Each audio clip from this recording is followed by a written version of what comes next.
Another day, another linis na naman. Ay nako, kailan kaya ako magiging mayaman? Grabe ang pogi ng amo kong lalaki. Good morning po, ma'am and sir. Grabe naman sweet na itong dalawa. Balang araw. Mapapalitan kita, madam. Ako na ang magbibigay ligaya kay Sir Tubulito.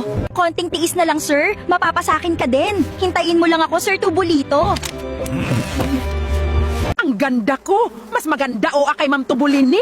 Ako talaga ang bagay kay Sir Tubulito. Si Sir Tubulito nagsasunbathing, malagyan nga ng sunscreen. Sir Tubulito, gusto niyo po bang dagdagan ko ng sunscreen ang balat niyo? Sige nga, tubuli siya.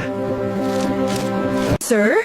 Oh, okay po ba ang paglalagay ko ng sunscreen?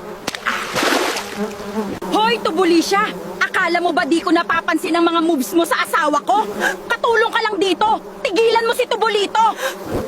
Kailan kaya mapapasakin si Sir Tubulito? Kailangan ko nang gawin ang plano ko. Etong si Madam Tubuleni, akala mo maganda? Mapapasakin din si Sir Tubulito! Humanda ka, Tubuleni!